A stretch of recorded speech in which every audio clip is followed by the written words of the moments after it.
ಸ್ನೇಹಿತರೆ, ಅವರಿಬ್ರು ಸರ್ವಾಧಿಕಾರಿಗಳು. ಅವರು ಯುದ್ಧ, ಸಾವು, ನೋವು ಯಾವುದಕ್ಕೂ ತಲೆಕೆಡಿಸಿಕೊಂಡವರಲ್ಲ. ಆದ್ರೀಗ ಆ ಇಬ್ಬರಿಗೂ ಒಂದೇ ಒಂದು ಚಿಂತೆ ಶುರುವಾಗಿದೆ. ಆ ಚಿಂತೆಯನ್ನ ಪರಿಹರಿಸಿ ಅಂತ ಅಲ್ಲಿನ ತಾಯಂದಿರಲ್ಲಿ, ಅಲ್ಲಿನ ಮಹಿಳೆಯರಲ್ಲಿ ಪರಿಪರಿಯಾಗಿ ಬೇಡಿಕೊಳ್ತಾ ಇದ್ದಾರೆ. ಯಾರಿಗೂ ಬಗ್ಗದ ಮೊಂಡರೀಗ ಸ್ತ್ರೀಯರೆದುರು ಮಂಡಿಯೂರಿದ್ದಾರೆ. ಹಾಗಿದ್ರೆ ಏನಿದು ಸರ್ವಾಧಿಕಾರಿಗಳ ಸಂಕಷ್ಟದ ಸ್ಟೋರಿ ಅಂತ ಡೀಟೇಲ್ ಆಗಿ ತೋರಿಸ್ತೀವಿ. ವಿಡಿಯೋವನ್ನ ಎಲ್ಲೂ ಕೂಡ ಸ್ಕಿಪ್ ಮಾಡದೆ ಕಡೆ ತನಕ ನೋಡಿ. ಸ್ನೇಹಿತರೆ, ವ್ಲಾದಿಮಿರ್ ಪುಟಿನ್ ಹಾಗೂ ಕಿಮ್ ಜಾನ್ ಉನ್ ಈ ಇಬ್ಬರ ಹೆಸರನ್ನ ಕೇಳಿದ್ರೆ ಜಗತ್ತಿನ ಅನೇಕ ರಾಷ್ಟ್ರಗಳು ಬೆಚ್ಚಿ ಬೀಳ್ತವೆ. ಇವರಾಳುವ ದೇಶದಲ್ಲಿ ಇವರದ್ದೇ ಆಟ, ಇವರದ್ದೇ ಕಾನೂನು. ಆದ್ರಿಂದಲೇ ಈ ಇಬ್ಬರು ಕೂಡ ಯಾರನ್ನ ಎದುರು ಹಾಕಿಕೊಳ್ಳೋಕ್ಕೂ, ಯಾರ ಮೇಲೆ ಯುದ್ಧ ಮಾಡೋಕ್ಕೂ ಹೆದರಲ್ಲ, ಹಿಂಜರಿಯಲ್ಲ. ಅಮೆರಿಕಾದಂತಹ ಅಮೆರಿಕವನ್ನೇ ಯಾವ ಭಯವೂ ಇಲ್ಲದೆ ಇಬ್ಬರು ಎದುರು ಹಾಕೊಂಡಿದ್ದಾರೆ. ಪುಟಿನ್ ಉಕ್ರೇನ್ ಮೇಲಿನ ಯುದ್ಧವನ್ನ ನಿಲ್ಲಿಸ್ತಾ ಇಲ್ಲ.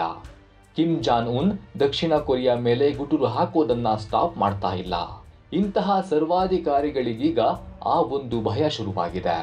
ತಮ್ಮ ಭವಿಷ್ಯವನ್ನ ನೆನೆದು ಅವರು ಅಳುತ್ತಾ ಇದ್ದಾರೆ, ಆತಂಕಗೊಳ್ತಾ ಇದ್ದಾರೆ. ಆ ಭಯ ಬೇರಾವುದೂ ಅಲ್ಲ, ಅದುವೇ ಜನಸಂಖ್ಯೆ. ತಮ್ಮ ದೇಶದಲ್ಲಿ ಕುಸಿಯುತ್ತಿರೋ ಜನಸಂಖ್ಯೆಯೇ ಇಬ್ಬರು ಸರ್ವಾಧಿಕಾರಿಗಳನ್ನ ಕಂಗಾಲಾಗಿಸಿ ಬಿಟ್ಟಿದೆ.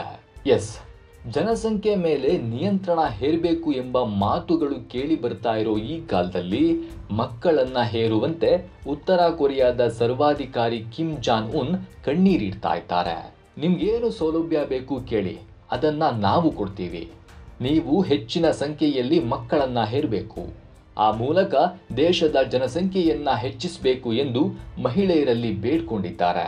ಈಗಾಗಲೇ ಉತ್ತರ ಕೊರಿಯಾ ದೇಶದಲ್ಲಿ ಜನನ ಪ್ರಮಾಣವನ್ನ ಹೆಚ್ಚಿಸಲು ಅನೇಕ ಸವಲತ್ತುಗಳನ್ನ ಕೂಡ ನೀಡಲಾಗ್ತಿದೆ.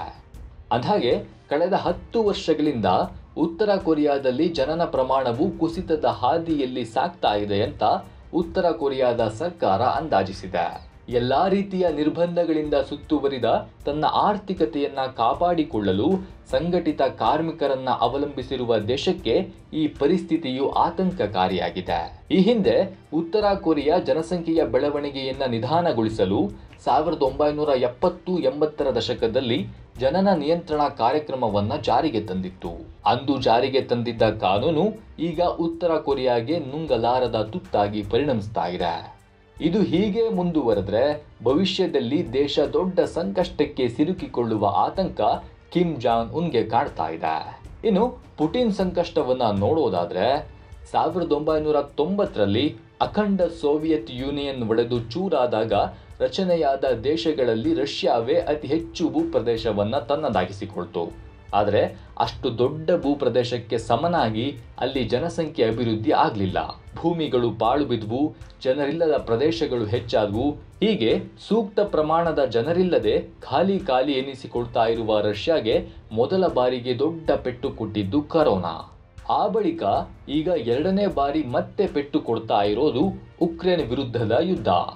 ಈ ಪೆಟ್ಟಿನ ಪರಿಣಾಮ ಹೇಗಿದೆ ಎಂದ್ರೆ, ಸ್ವತಃ ಪುಟಿನ್ ರಷ್ಯಾದ ಮಹಿಳೆಯರಲ್ಲಿ ಮನವಿ ಮಾಡಿದ್ದಾರೆ.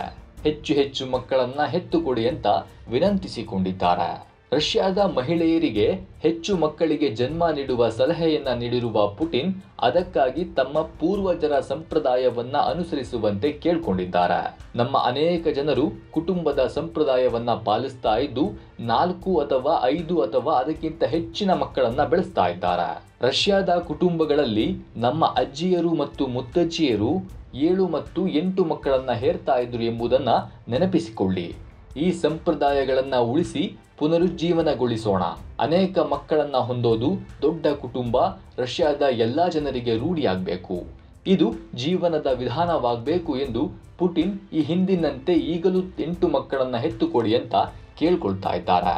10 ಮಕ್ಕಳಿಗೆ ಜನ್ಮ ನೀಡುವುದು ಮತ್ತು ಅವರನ್ನ ನೋಡಿಕೊಳ್ಳುವಂತಹ ಮಹಿಳೆಯರಿಗೆ ಒಂದು ಬಾರಿಗೆ 13,500 ಪೌಂಡ್ ಅಂದ್ರೆ ಭಾರತದ ರೂಪಾಯಿ ಲೆಕ್ಕದಲ್ಲಿ ಸುಮಾರು 13 ಲಕ್ಷ ಹಣ ನೀಡೋದಾಗಿ ಪುಟಿನ್ ಘೋಷಣೆ ಮಾಡಿದ್ರು.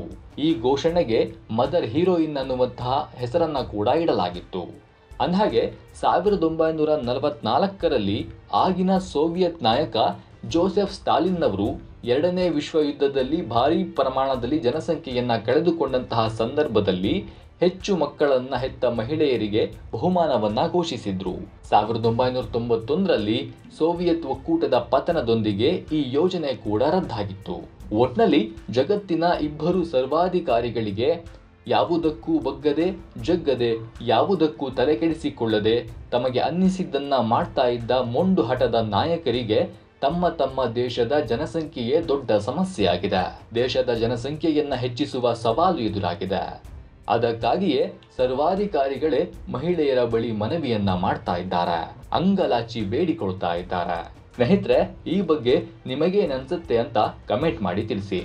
ಈ ವಿಡಿಯೋ ಇಷ್ಟವಾಗಿದ್ರೆ ಲೈಕ್ ಮಾಡಿ, ಶೇರ್ ಮಾಡಿ. ಈ ರೀತಿಯ ಇನ್ನಷ್ಟು ಇಂಟ್ರೆಸ್ಟಿಂಗ್ ವಿಡಿಯೋಗಳಿಗಾಗಿ ನಮ್ಮ ಮೈಂಡ್ ಲೆಡ್ಜರ್ ಇನ್ಫೋ ಯೂಟ್ಯೂಬ್ ಚಾನಲ್ಗೆ ಸಬ್ಸ್ಕ್ರೈಬ್ ಆಗುವುದನ್ನು ಯಾವುದೇ ಕಾರಣಕ್ಕೂ ಮರಿಬೇಡಿ. ನಮಸ್ಕಾರ.